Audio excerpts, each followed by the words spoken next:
السلام عليكم ورحمة الله وبركاته. الحمد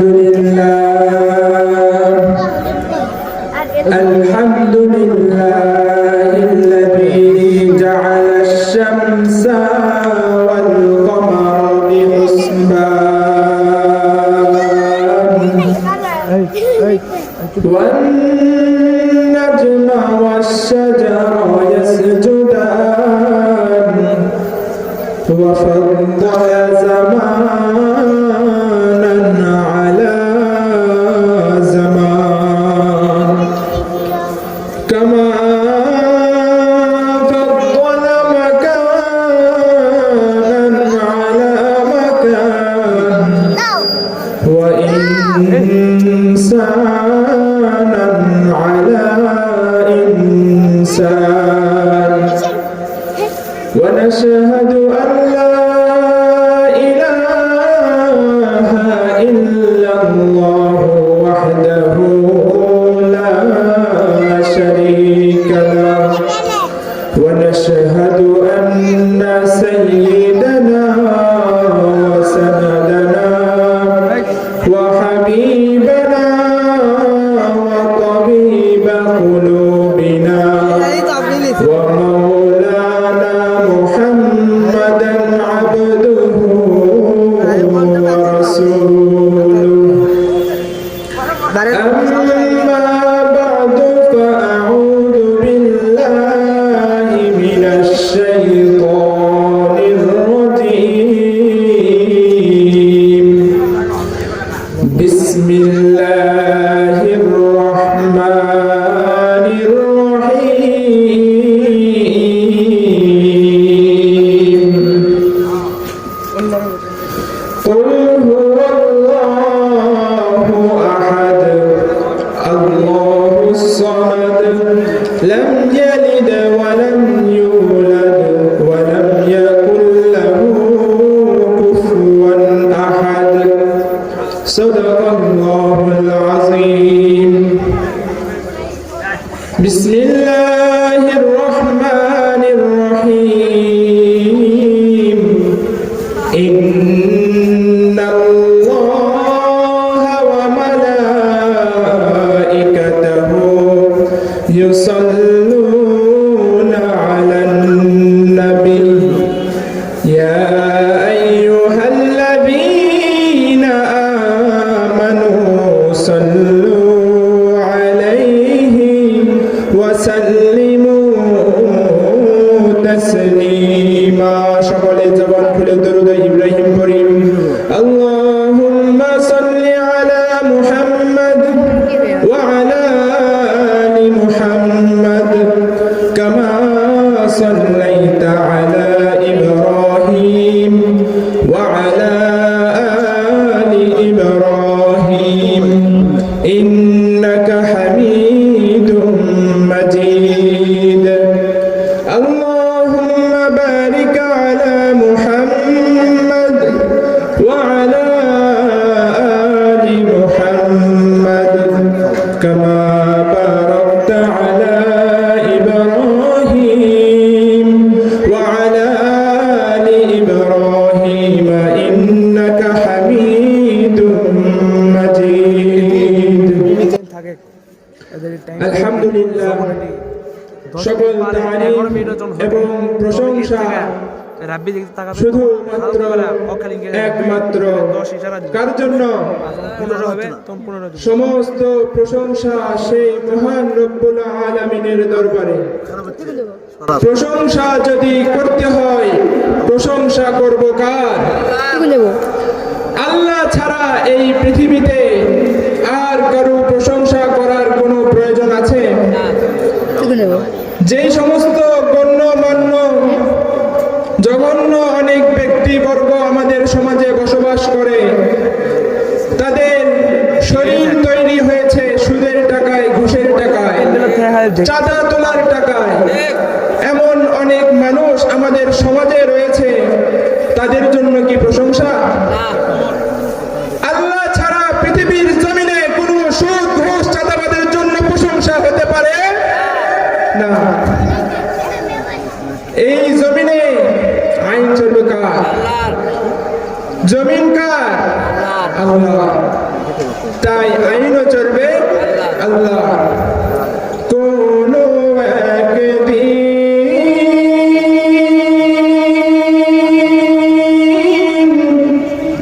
এ দেশের আকাশে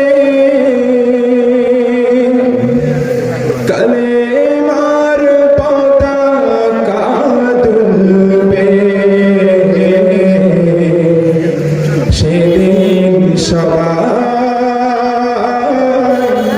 খোদাই বিধান পে দুঃখ বেদনা ভুলবে, সেদিন সবাই খোদাই বিধান পে দুঃখ বেদনা ভুলবে, সেদিন আর রবে না হাহাকার, অন্যায় জুলুম অবিচার, সেদিন আর রবে না হাহাকার, অন্যায় জুলুম অবিচার, থাকবে না অনাচার দুর্নীতি কদাচার, থাকবে না অনাচার দুর্নীতি কদাচার, সকলে শান্তিতে থাকবে, সেদিন সবাই খোদাই বিধান পে দুঃখ বেদনা ভুলবে। এই সমাজে কোরআনের আইন চালু হোক, আমরা চাই কি চাই না?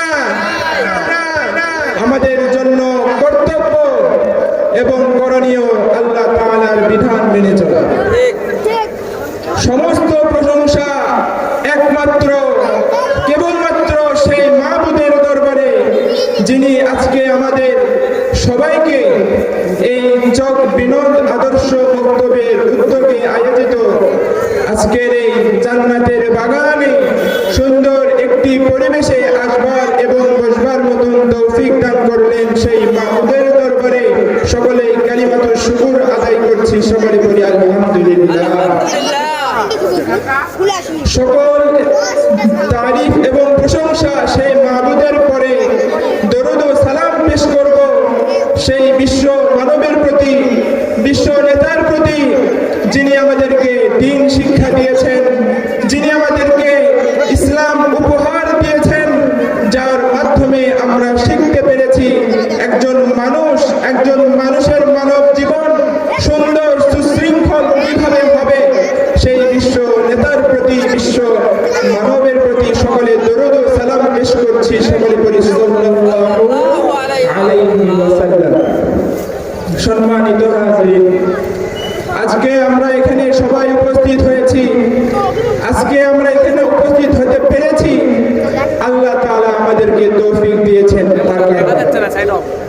এই সমস্ত কিছু সৃষ্টিকর্তা, পৃথিবীর সমস্ত কিছুর সৃষ্টিকারী একজন রয়েছেন, তিনি হলেন আল্লাহ।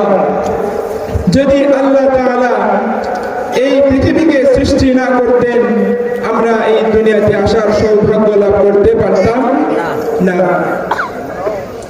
আল্লাহ তাআলা এই দুনিয়াকে সৃষ্টি করেছেন, এই জন্য আমি আপনাদের সামনে প্রথমেই একটি সূরা তেলাওয়াত করেছি। আল্লাহ তাআলা কোরআনের ভিতরে বলেন, কুল হুয়াল্লাহু আহাদ, তিনি একক অদ্বিতীয়, তার কোনো শরীক নাই। আল্লাহ তাআলার সাথে কারো কোনো শরীক আছে নাকি? আল্লাহ তাআলার সাথে যে কাউকে শরীক করবে তার ঈমান থাকবে না যাবে? ঈমান থাকবে না। আল্লাহ তাআলা কোরআনে আরো বলেছেন, যালিকুমুল্লাহু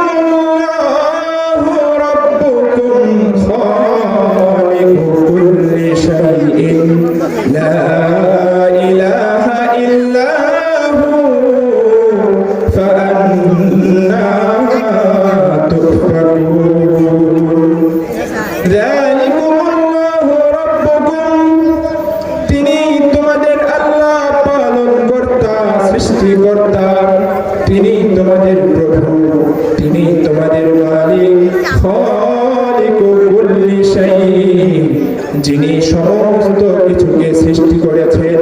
বলুন সুবহানাল্লাহ। যিনি সমস্ত কিছু সৃষ্টি করেছেন। ফাআন্না তুফাকুন, যিনি সৃষ্টি করেছেন সমস্ত কিছু, তোমরা তার ইবাদত বাদ দিয়ে কোথায় বিভ্রান্ত হচ্ছ? যিনি আমাদেরকে সৃষ্টি করলেন তার ইবাদত বাদ দিয়ে তোমরা কোন বাবার মাজারে সাজদা করো?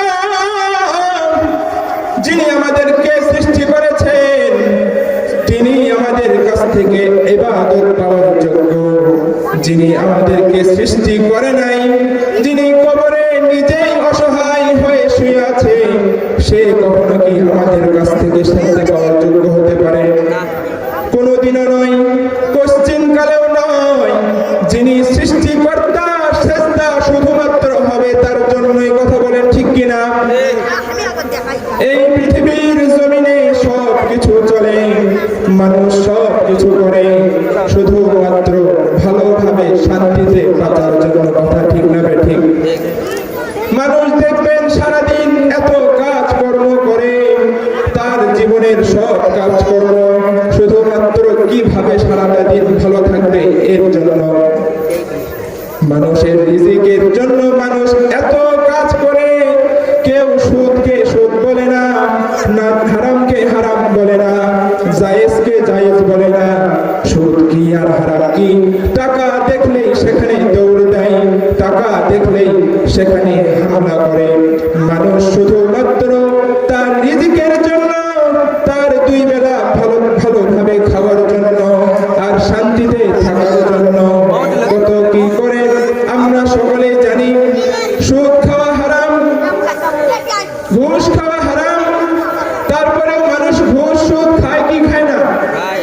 কি কারণে খায়? তার জীবন যাতে সুন্দরভাবে যায়, টাকা পয়সা বেশি হয়, সমাজে সম্মান পায়। ঠিক কিনা? যে সমাজে সম্মান পাওয়ার জন্য, দুনিয়াতে ভালো থাকার জন্য সুদ খাবে, ঘুষ খাবে, তার দুনিয়াও বরবাদ, আখিরাতও বরবাদ। দুনিয়াতে ভালো থাকার জন্য সুদের টাকার প্রয়োজন হয় না। রিজিকের মালিক কে? রিজিকের মালিক কে? রিজিক এমন একটা বিষয়, এমন একটি বস্তু, মানুষ মনে করে যে আমি যদি সেখানে না যাই, তার কাছ থেকে 10,000 টাকা মেরে না খাই, তাহলে তো আমার পকেটে টাকা আসবে না। আর পকেটে যদি টাকা না আসে, আমার ভাত কোথা থেকে জুটবে? মানুষের ধারণা এমন যে টাকা মেরে খেয়ে আমার পকেট ভারী হচ্ছে, আমার ব্যাংকের ভিতরে টাকা জমা হচ্ছে, এই সমস্ত কিছু আমার রিজিকের বৃদ্ধি করবে। আসলে এটা কি সঠিক ধারণা? এটা নিঃসন্দেহে একটি ভুল ধারণা। রিজিকের মালিক আল্লাহ। এটা বোঝার জন্য ছোট্ট একটি উদাহরণ আপনাদের সামনে পেশ করি। আমাদের পূর্ববর্তী একটি নবী ছিলেন, জামানা অতিক্রম করেছেন, হযরতে সুলাইমান আলাইহিস সালাম। নাম শুনেছেন? হযরতে সুলাইমান আলাইহিস সালাম একজন নবীগণের ভিতরে বড় একজন নবী ছিলেন, যার ক্ষমতা এত বেশি আল্লাহ তাআলা তাকে দিয়েছিলেন। ইসলামের ভিতরে, মুসলিম রাষ্ট্রের ভিতরে দুইজন ব্যক্তি ছিল যারা পুরা পৃথিবীকে শাসন করেছে। বলুন সুবহানাল্লাহ। পুরা পৃথিবীকে শাসন করেছে কে? মুসলিম শাসক। কে? মুসলিম শাসক। বর্তমানে কারা শাসন করে? ইহুদিরা। কারা? এটা আমাদের সৌভাগ্য না দুর্ভাগ্য? কাদের কারণে? আমাদের নিজের কারণে। হযরতে সুলাইমান আলাইহিস সালাম একবার ইচ্ছা করলেন, আল্লাহ তাআলার কাছে আবদার করে বসলেন, ও দয়ার মালিক, ও আমার প্রভু, আমি তোমার সৃষ্টিকুলকে একবার দাওয়াত দিয়ে রিজিকের ব্যবস্থা করতে চাই, দাওয়াত দিয়ে সমস্ত সৃষ্টিকুলকে খাওয়াইতে চাই। আল্লাহ তাআলার সৃষ্টিকুলের গণনা করে শেষ করা সম্ভব? আল্লাহ তাআলার সৃষ্টি যে কত বেশি এটা বোঝার জন্য কিছু পড়ালেখারও প্রয়োজন আছে। শুধু এখানে সেখানে ঘুরে সময় নষ্ট করে জানা সম্ভব নয়। সুলাইমান আলাইহিস সালাম যখন আল্লাহ তাআলার কাছে বললেন, আবদার করলেন, ইয়া মালিক, আমি আপনার কাছে একবার সুযোগ চাই, সমস্ত সৃষ্টিগুলোকে একবার রিজিকের ব্যবস্থা করব, এক বেলা খাওয়াবো। আল্লাহ তাআলা সুলাইমান আলাইহিস সালামকে বললেন, তুমি যদি সমস্ত সৃষ্টিকে খাওয়াইতে চাও পারবা না, এটা তোমার পক্ষে সম্ভব নয়, আমার পক্ষে সম্ভব। সুলাইমান আলাইহিস সালাম বললেন, আল্লাহ তবু একটিবার আমি অনুমতি চাই। আল্লাহ তাআলা বললেন, ঠিক আছে, আমি তোমাকে অনুমতি দিলাম। সুলাইমান আলাইহিস সালাম আল্লাহ তাআলার কাছ থেকে অনুমতি নেওয়ার পর সমস্ত তার কর্মীদেরকে কাজের ভিতরে নিয়োজিত করে দিলেন। যাও যাও, পৃথিবীর ভিতরে যত জায়গায় যত খাবার রয়েছে নিয়ে আসা শুরু করো। তিনি এত খাবার স্তূপ করেছিলেন, এত খাবার জমা করেছিলেন, বলা হয়, বর্ণনায় পাওয়া যায়, তিনি 1 নয় 2 নয় 40 কিলোমিটার পর্যন্ত যতদূর পথ হয় এমন বড় জায়গা শুধু খাবারের স্তূপ দিয়ে ভরে দিয়েছিলেন। বলুন সুবহানাল্লাহ। 40 কিলোমিটার পর্যন্ত তার খাবারের স্তূপ জমা হয়েছে। তার এই খাবারের স্তূপ জমা হওয়ার পর আল্লাহ তাআলার কাছে অনুমতি নিয়ে তিনি খাবার যখন প্রস্তুত করেছেন, প্রস্তুত করার পর তার সমস্ত সৃষ্টি জীবগুলোকে লক্ষ্য করে দাওয়াত দিবেন। তিনি লক্ষ্য করলেন, আমি তো খাবারের স্তূপ করেছি সমুদ্রের পাশে, যেহেতু সাধারণত সমুদ্রের কিনারায় অনেক বড় চর থাকে, সেখানে ফাঁকা জায়গাটা বেশি থাকে, তার কারণে তিনি সমুদ্রের পাশে খাবারের আয়োজন করেছেন। তিনি ভাবলেন, যেহেতু আমি খাবারের দাওয়াত দিব, এখন খেতে বলবো, যারা নিকটবর্তী রয়েছে তাদেরকে আগে বলব। এখান থেকে একটি মাসালাও পাওয়া যায় যে আপনি যদি কোনো সময় কোনো অনুষ্ঠানের আয়োজন করেন, কোনো খাবারের আয়োজন করেন, আপনার সেই খাবারের সেই অনুষ্ঠানের সবচাইতে দাওয়াত পাওয়ার বেশি হকদার আপনার কাছের প্রতিবেশী। কথা বলেন ঠিক কিনা? আপনার বাড়ির পাশে যেই বাড়িগুলো রয়েছে তাদের দাওয়াত পাওয়ার হক সবচাইতে বেশি। সুলাইমান আলাইহিস সালাম সমুদ্রের দিকে লক্ষ্য করলেন এবং বললেন, ও সমুদ্রের প্রাণীকুলেরা, তোমরা আমার এখানে এক এক করে আসো। এই দেখো আমি কত খাবারের স্তূপ করেছি, এই খাবারের স্তূপ থেকে তোমাদের যার যা প্রয়োজন খেয়ে চলে যাও। আজকে আমি তোমাদেরকে আল্লাহ তাআলার অনুমতিতে দাওয়াত দিচ্ছি। সমুদ্রের ভিতর থেকে একটি মাত্র মাছ সুলাইমান আলাইহিস সালামের কাছে উপস্থিত হলেন। বলুন সুবহানাল্লাহ। সুলাইমান আলাইহিস সালামের কাছে উপস্থিত হয়ে সুলাইমান আলাইহিস সালামকে লক্ষ্য করে ওই মাছ বলল, ও আল্লাহর পয়গম্বর, আজকে আল্লাহ আমাকে রিজিক দেয় নাই, আল্লাহ আমাকে প্রত্যেকদিন খাবার দেয়। আজকে আল্লাহ বলেছে তুমি সুলাইমানের কাছে যাও, আজকে সুলাইমান তোমাকে খাওয়াবে। আমি আজকে আপনার কাছে এসেছি, আমার জন্য কি ব্যবস্থা করেছেন দেন আমাকে, সেইগুলো সামনে আমি খেতে চাই, বড় ক্ষুধার্ত। সেই মাছের এই কথা শুনে সুলাইমান আলাইহিস সালাম বললেন, ওই যে দেখো খাবারের স্তূপ 40 কিলোমিটার। সুবহানাল্লাহ। খাবারের স্তূপ 40 কিলোমিটার দেখা যায়, ওখান থেকে তোমার যা প্রয়োজন খেয়ে চলে যাও। মাছ সুলাইমান আলাইহিস সালামের অনুমতি নিয়ে সেইগুলো খাবার খেতে শুরু করলেন।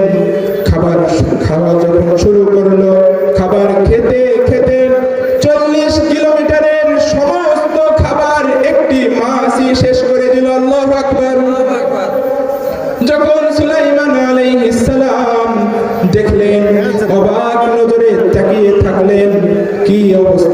আল্লাহু আকবার।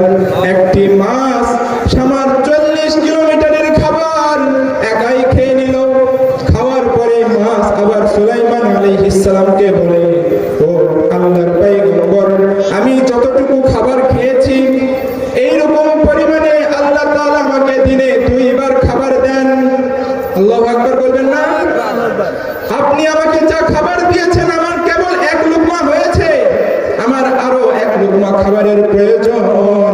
আমি বড় ক্ষুধার্ত, আমার জন্য খাবারের ব্যবস্থা করুন। সুলাইমান আলাইহিস সালাম এই কথা শোনার সঙ্গে সঙ্গে সিজদায় লুটিয়ে পড়লেন। সুবহানাল্লাহ। হযরতে সুলাইমান আলাইহিস সালাম সিজদায় লুটিয়ে পড়লেন, তার আর বোঝা বাকি নাই। আল্লাহু আকবার। আল্লাহ তাআলার সৃষ্টি কোন, আল্লাহ তাআলা কোথা থেকে কিভাবে রিজিকের ব্যবস্থা করেন আল্লাহ তাআলাই ভালো জানেন। কোন মানুষের পক্ষে সম্ভব নয়। একটি মাত্র মাছের খাবার জোগাতেই একজন বড় পয়গম্বর, বড় নবী হিমশিম খেয়ে গেলেন। তারপরেও একটি মাত্র মাছেরই পেট ভরাতে পারলেন না। অথচ পৃথিবীর মধ্যে বর্তমানে মানুষের সংখ্যা প্রায় 700 কোটির মতো। কত কোটি? 700 কোটির মতো মানুষের সংখ্যা। এই প্রত্যেকটা মানুষের প্রত্যেক দিনের খাবারের ব্যবস্থা করেন কে? আল্লাহর কাছে কি অভাব আছে? হারাম খাইয়া কি রিজিক বাড়ানো লাগবে? রিজিক বাড়ানোর জন্য আল্লাহ তাআলার উপরে তাওয়াক্কুল রাখলেই রিজিকের ব্যবস্থা হবে। কথা ঠিক না ঠিক? আল্লাহ তাআলা কোথা থেকে রিজিক দিবে সেটা আপনার ভাবার দরকার নাই। আপনি আল্লাহর উপরে ভরসা রাখেন, আপনি আল্লাহর কাজ করেন, দেখেন আপনার রিজিকের ব্যবস্থা কোথা থেকে হয়। সম্মানিত ভাইরা, সম্মানিত মুসলমান, ও আমার মুসলমান ভাইরা, আমি বলছিলাম সমস্ত কিছুর সৃষ্টিকর্তা হলেন আল্লাহ, যিনি এই পৃথিবীকে সৃষ্টি করেছেন, আসমানকে সৃষ্টি করেছেন, জমিনকে সৃষ্টি করেছেন, পাহাড় পর্বতকে সৃষ্টি করেছেন। তার এই সৃষ্টিকুল যদি আমরা একটু গবেষণা করে জানতে চাই, আমাদের মাথায় ধরবে না। আমাদের এই পৃথিবী নামক গ্রহটি, যিনি পৃথিবী নামক এই গ্রহটির আশেপাশে আরো কত লক্ষ লক্ষ কোটি গ্রহ রয়েছে, সেইগুলো গ্রহ পৃথিবীর চাইতেও হাজার হাজার গুণ বড়। আল্লাহু আকবার। সূর্য, যে সূর্য আমাদেরকে আলো দেয়, এই সূর্য আমরা পৃথিবী থেকে দেখি কত ছোট লাগে, কিন্তু এই সূর্য পৃথিবীর চাইতেও 13 লক্ষ গুণ বড়। সেই সূর্য আমাদের পৃথিবী থেকেও আরো কত দূরে অবস্থিত। এই সূর্য পৃথিবীর ভিতরেই, পৃথিবীর কাছেই, কিন্তু এই সূর্য, চন্দ্র, আরো যত গ্রহ রয়েছে, এই সমস্ত গ্রহ মিলে একটি গ্যালাক্সি তৈরি হয়। একটি গ্যালাক্সি, আমাদের এই গ্যালাক্সির ছাড়াও আরো লক্ষ লক্ষ কোটি কোটি গ্যালাক্সি রয়েছে, যেইগুলোর ভিতরে কত জায়গা রয়েছে আমাদের জানা নাই। সেইগুলো সৃষ্টি করেছেন তিনি হলেন কে? সমস্ত সৃষ্টিকর্তাকে।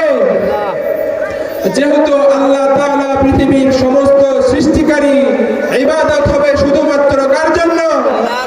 আল্লাহর জন্য।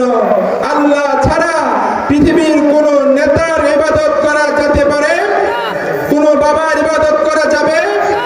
কোন মাতা, কোন সমাজের নেতৃবর্গ, কোন রাষ্ট্রের নেতৃবর্গ, কোন অন্যায় মানুষ যে অত্যাচার করে, অনাচার করে, কিন্তু তার গণ্যমান্য জঘন্য ব্যক্তির মতন আরো কত ব্যক্তি রয়েছে যাদের সমাজের কথার এক কথায় মানুষ, হাজার হাজার মানুষ জীবন দিয়ে দিতে প্রস্তুত থাকে। কথা বলেন ঠিক কিনা? কিসের জন্য?